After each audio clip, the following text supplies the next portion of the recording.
আজহারি উনি হচ্ছেন আমার একজন স্বপ্নের পুরুষ, স্বপ্নের মানুষ। আমার ভাল লাগে সর্বপ্রথম হচ্ছে গিয়ে মিজানুর রহমান আজহারি, আর তারপরে যদি কাউকে ভালো লাগে সেটা হচ্ছে হাফেজ নাজমুল সাকিব।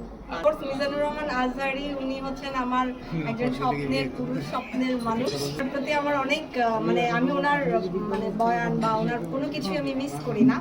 আর এরপরে যিনি আছেন নাজমুল সাকিব, ওনাকে আমার খুব ভালো লাগে। উনিও হচ্ছে বিশ্বজুড়ে বছরে আমার ওয়েব ফিল্ম করার প্ল্যান চলছে এবং একটা সিনেমার কথা চলছে, আর নাটকের কাজটা আমি কন্টিনিউ করছি। তবে সামনে ATN আমার 3টা নাটক কনফার্ম হয়েছে। সামনের মাসের 6 তারিখ থেকে শুটিং।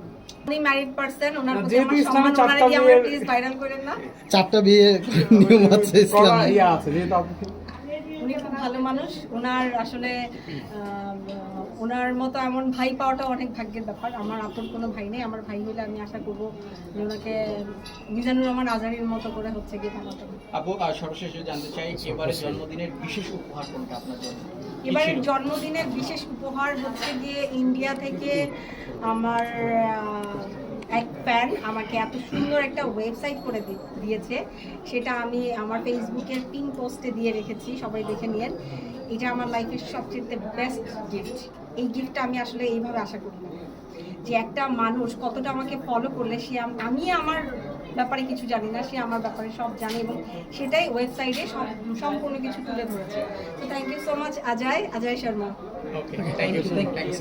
আমি একটু রোমান্টিক, বাট অনেকে থাকে অনেক হট, অনেকে থাকে অনেক দুর্বল, নরম, অনেকে সফট, হোয়াইট মাইন্ডেড।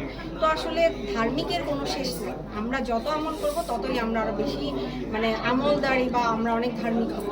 সো ওটা আসলে মেইন বিষয় না। যতই আমি লটর ফটর ঘটর ঘটর করি না কেন, যার সাথে যার জোড়া লেখা আছে তার সাথেই আমার হবে।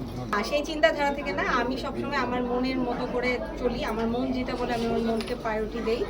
আর এই জন্মদিনে আমি সবচেয়ে স্পেশাল যেটা ঘোষণা দিব, আমার একটা ফ্যাশন ব্র্যান্ড আছে কিউট এন্ড ক্লাসি, সবাই জানেন। সেটা আবার নতুন করে ওপেনিং করতে যাচ্ছি ভেরি সুন।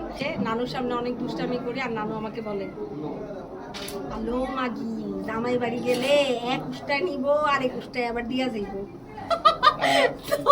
আমার নানুর এই ভাষাটা আমার খুবই ভালো লাগে, কারণ আপনারা জানেন মুরব্বীরা এই ভাষায় কথা বলে।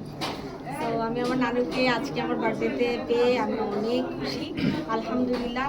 এবং আমি বলবো আজকে এই আমার এই অনুষ্ঠানের পিছনে যাদের সবচেয়ে বেশি অবদান, যে কয়টা পার্সনের, সেটা হচ্ছে অভি মহিউদ্দিন ভাই, আমাদের